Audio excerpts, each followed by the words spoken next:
I'm gonna hope that it doesn't end up like practice and I get into a random encounter that instantly wipes me, because that is not what I need. Especially early in the morning when I'm running this game.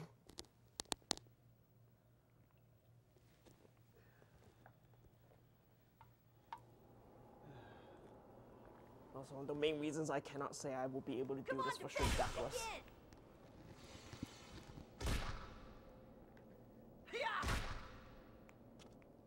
It didn't work?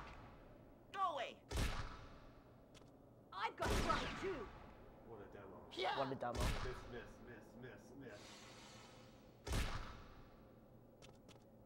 It didn't work? Everybody's evade is set to 0 for this demo. But the enemy stats aren't adjusted, so these are like level 1 mobs. Opportunity.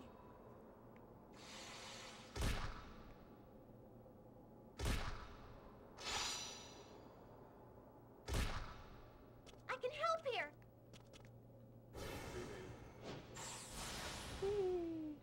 From this range. If I step up right now. Also, the counter attack is jacked up for the demo. This is so unrealistic. You really should have been dead 3 or 4 times already. Gah. Yep. Yep. Come on, defender, kick in. Yep. No matter 545 I think was what was given, but Yeah, I can probably get the... stick to it because of the Yeah. That's the time that was set, but Yeah. I've been able to get it down to 520-ish, so... Yeah, Barrow's not left, remember. Yes. Also, yeah, I'm not going to say anything else, because if I do, the game will probably throw more randoms at me that are going to instantly wipe me just to prove me wrong.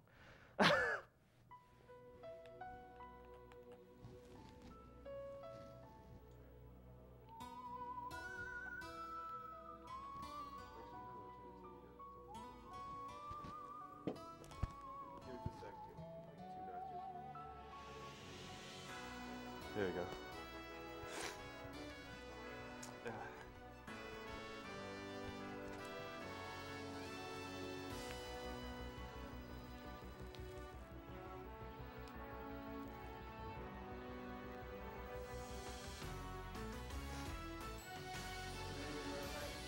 Alright, Is there a file name for that? are we live then, I guess?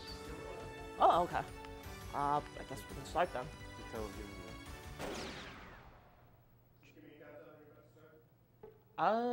Okay, well, I'm in the menu, so I guess on 3.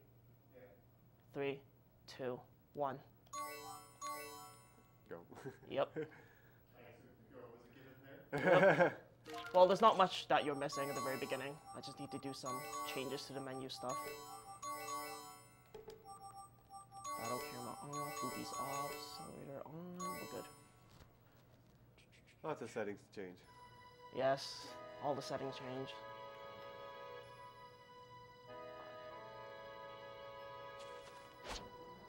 The one that probably confuses people is why I turned the battle voices down. It's because this game is kind of weird in the sense that the bosses, if they speak their death quotes, you have to wait until they're done. Yeah. But with NPCs, or sorry, not NPCs, with player characters, that you don't have to wait for them to finish speaking to cut to the victory screen. Yeah, but some of the death quotes are pretty good, though. They are, but they're It's a really shame long. we can't hear them, but... They're really long. That's the only problem. Yeah, I know. So... And I don't think the camera really makes it faster, but the main reason why I do is because I want an overhead view of the field at all times. Because if you use dynamic cam, it just focuses on the character, and Yeah. it can become a little annoying if you need to kind of take a look around. It makes the platforming easier.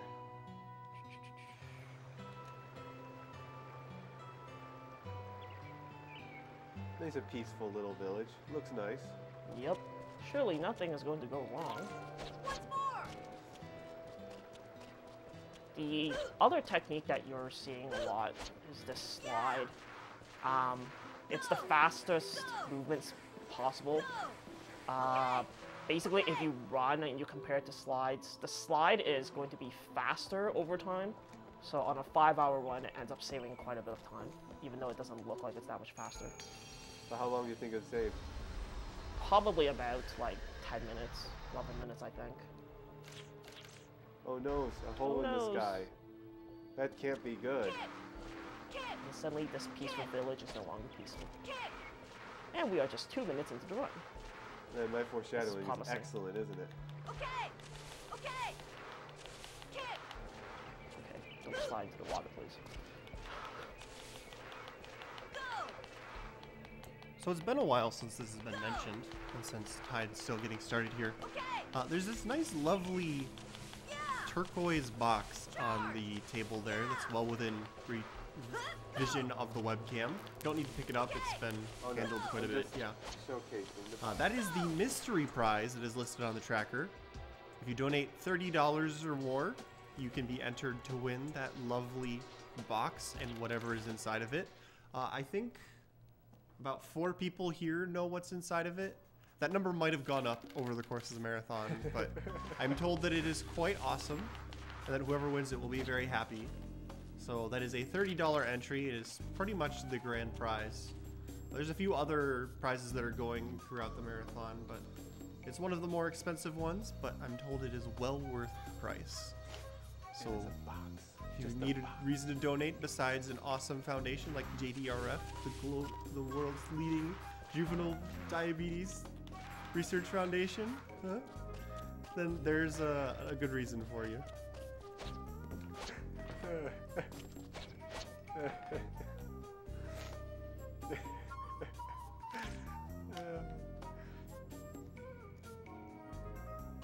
The things start out pretty slow in this game. It takes a good 10 minutes or so before things start to pick up. Yeah, there's a bunch of stuff that you do that's sneaking around, and it should take about, I think, 9 minutes and 12 seconds if I'm correct. Give or take a quarter of a second. Yeah. But somebody can, like, tell me with the actual timer. It's just that when I do my practice runs and with my splits, that's approximately how much time it takes.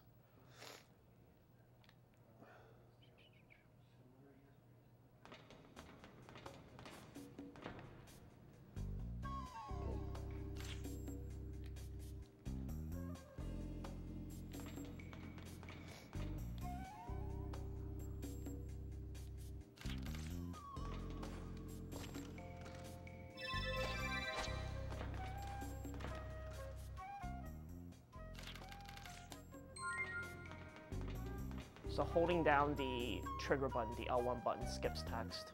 If you hold down the R1 button along with the L1 button, it seems to skip text a little bit faster. So it's I'm not really mashing that quickly, I'm just holding down the buttons, and then the game does the rest. Oh yeah, and text goes by skips really good in this game. Yep. So any full motion video can be skipped with start, but if there are text boxes, the only way to really scroll past them is with the text skip.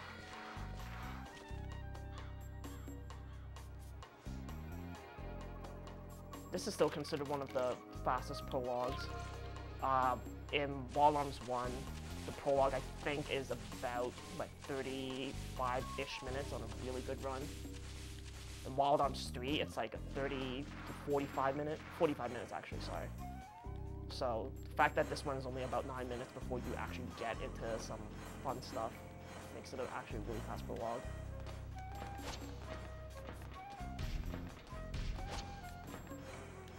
This game is full of mostly simple platforming with a handful of puzzles. Yep. It's like a typical Wild Arms game. The big thing about when you're trying to get through this game quickly is you have to know kind of what movement tricks you need to use for what area and what room. So that will vary. Especially since there's a good handful of rooms that don't have enemies and they just kind of like sprinkled randomly throughout the run. Yeah, and then there's a couple of rooms that have a lot of platforms, so you can't really use the slide because you can't jump while sliding. And as you can tell from that character on screen, he has a stylish jacket that may look familiar to everyone watching.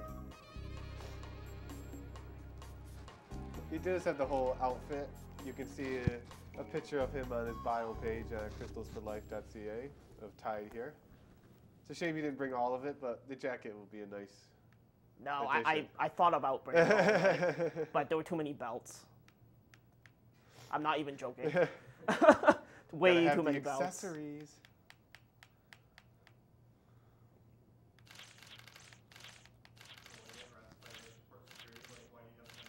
Yeah, Yeah. that would be one of the things. Even though I'm traveling within Canada, it's just gonna look weird. Yeah, thankfully for him, you know, he didn't fly internationally. The other problem is the platform shoes. I have no idea how girls manage to wear high heels. Because I wore those platform shoes for a day and I like broke my heel. So painful. Okay, joins the team and we're off.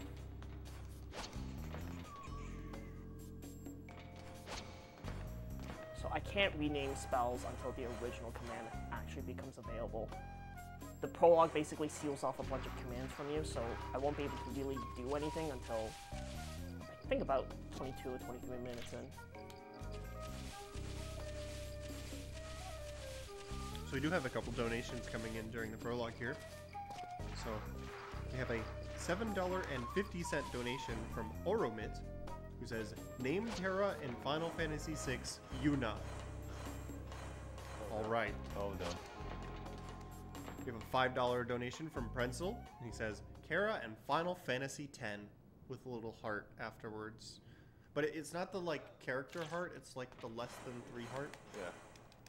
Though I have Real sometimes heart. seen like S2 as a very stylized heart, but that's less common. Thank you very much for your donations. Richard Hawk donated $50 and says, "Put this towards keeping the name of Wild Arms 4 spell Hantom Line as Hantom Line. We must preserve the integrity of this game's flawless localization. Tide, go punch a missile for justice. Looking forward to your Secret of the Stars 100% next year." Oh, gee. I see. That's how it's going to be, Richard. You do Secret of the Stars 100%? I help him test a ROM hack that he's making for Final Fantasy VII, but he hasn't updated in a while. So, Yes. We also have a $50 donation from Dark Nemo Nemesis, who says, "Hi everyone. Hi from France to everyone. Congratulations to all of you for this marathon. Fighting diabetes is a great cause that need all possible support. I would like to split my donation between Legend of Mana, viewing the opening cutscene, and to name Locke as Arsene in Final Fantasy VI because of Arsene Lupin, the gentleman thief. Oh yeah, treasure hunter. Sorry. And my diabetic grandfather. Thank you for this amazing event. Thank you very much for your donations." Charge! Kid! Go! Charge! Charge! so there are 2 fixed tutorial battles along the way. Basically, the best way to get past them is just to hit groups when possible. So everything in this game is affected by space. So they don't target characters, but they target everything inside a specific space. So if there are 2 characters inside the space, then everything inside that space gets hit. Let's do this smart. This is an alternative strategy that I use, because then it cuts down 2 enemy actions. Yeah, going back briefly with the donation of the Hantom Line, the joke behind that is when they localized the game, they forgot to add the D. So instead of being Phantom Line, it is Hantom Line. Time to cut loose. It's really weird that it moved twice. Usually it doesn't do that. Whoa, that was close! Try this! We've got to get back to CL! And you reaches level 3, even though he doesn't need it.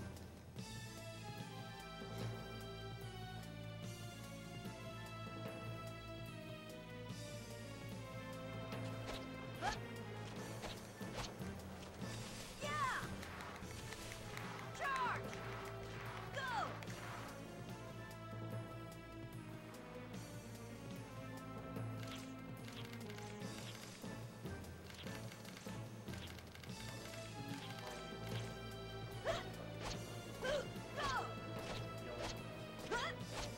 Quite a bit, unfortunately. It, Yeah, but it's not any better from when he does the accelerator. it's pretty annoying, but trust me, like, when I have to turn the character voices up because you need that to kind of cut out the boss speeches, then it's going to get really fun because he's going to speak every single time I do something. Discretion is the better part of valor. So running away is 100% guaranteed as long as you're on the border, and the fight is something that you can run from and it's stable basically. But every time you run, you drop money. So you want to avoid doing that, especially very late, when money becomes really important because you need to buy things.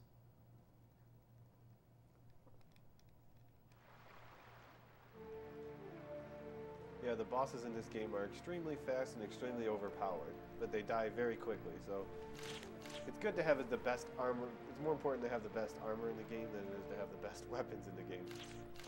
You only need to buy one character's weapons because everybody else doesn't use their physicals.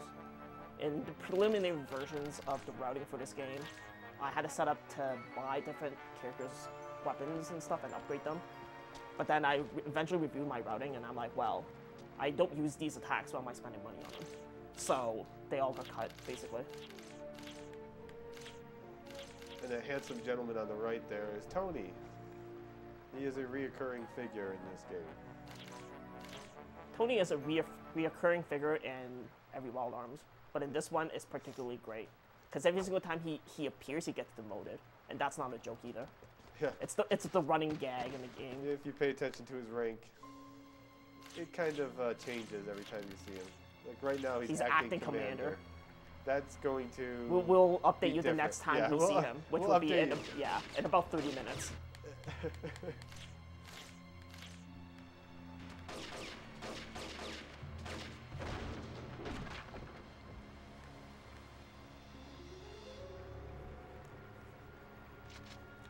We have a $30 donation from Rayska. It says, making a really valiant effort to stay awake through Tide's awesome Wild Arms 4 run. Shoutouts to the RPG DL, and don't forget it's Nightory time. Adding all $30 towards naming Slowdown Nightory time.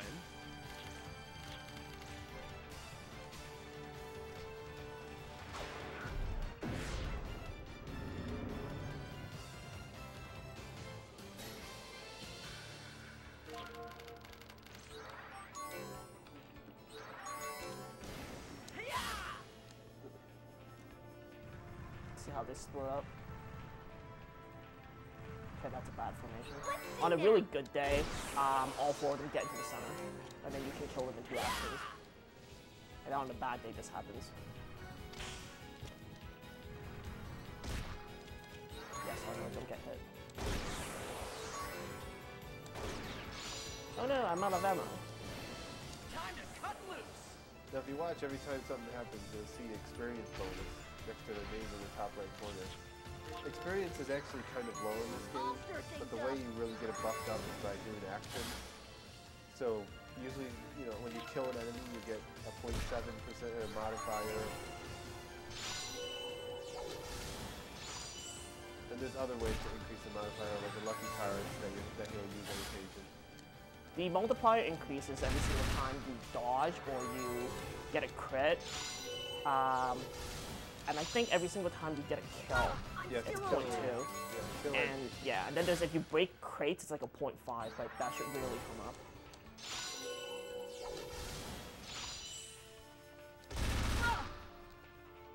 I think there's only one encounter where there's crates that you actually utilize, but you don't want to destroy them. Let's see now. I'm gonna pass the kill to Arno because I need him to be level 6 by the end of this. And what that's gonna do is he's gonna learn Gemstone. Impossible. And Gemstone gives me basically attack magic items every single time Arno kills something with his magic attack. So that's really important early in the run because early on the gems are going to be even stronger than his magic. And they're quite a bit strong. Like they're basically strong enough to kind of keep up with even Raquel's physical for a while. So they're pretty good. Gems also have a notable property in that they can be strengthened. If you're sitting on a colorized hexagon that's basically of the opposing element, then the gem ends up being increased by 1.5, I think. Gets a 50% damage bonus.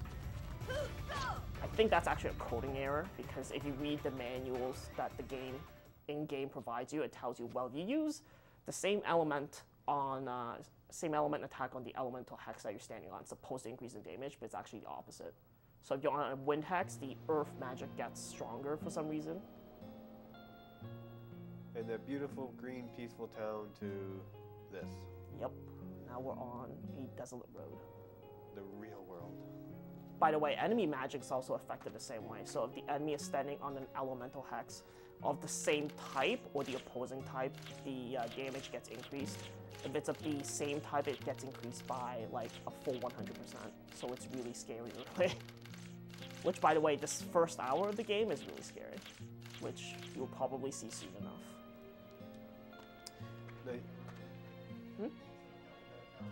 Yeah, get the death counter ready. Now that little girl there is Yuli, and as a donation incentive, Tide here has pledged to donate $5 for every time she dies in a fight. This is crazy because she's going to die several times. Just several. It's not too bad. I won't die from the most usual. Well, I can't say that actually, no. The thing about this game is a lot of enemies have physical attacks, and they usually prefer physical attacks, and Yuli is basically very bad against physical damage. And she has the lowest health by far. Yeah, she takes about like 50% more damage on average. I don't know if I'm going to reach level 7. You might not. Maybe I'll give that a try. Well, he's farming gemstones right now by using blast on the red hex there. Every battlefield will have 3 elemental colors to go with the other non-elemental ones. They always change.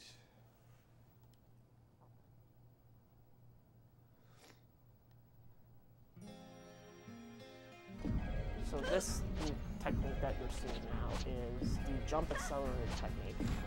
And basically every single time you enter accelerated mode, the random encounter rate goes to 0. And while you're in mid-air, Judas are basically not going to get into encounters.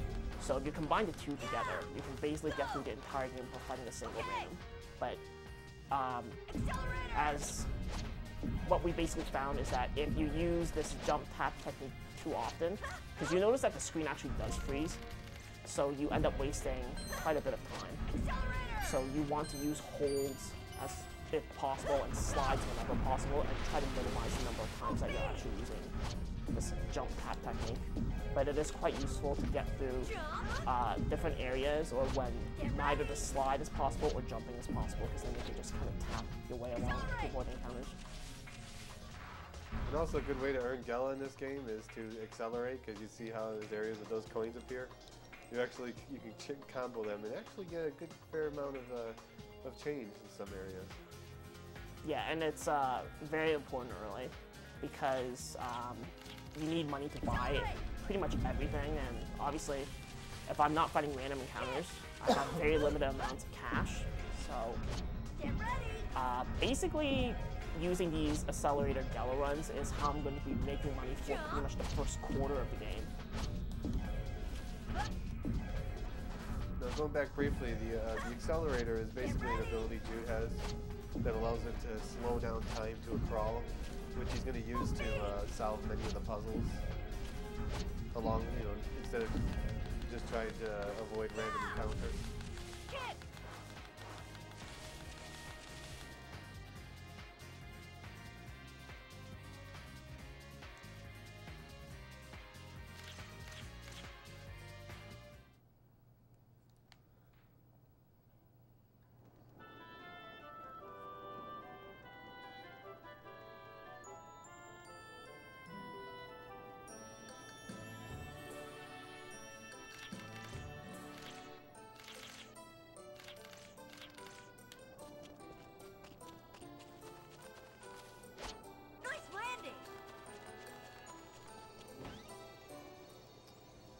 Can I get the names of the abilities that have donations beside them?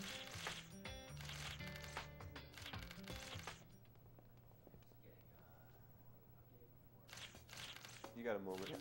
We have the moment, so it's fine. Just Phantom Line and I think Slow Down for now. Phantom Line should be easy. Phantom Line. Or Phantom Line. Phantom Line. Yep. Slow down. Victory Time. Oh, there's Raquel, our 4th party member. You get your party very early in this game. It doesn't change. It's these 4. You do add someone at the end of the game briefly, but it don't last long in a slight use.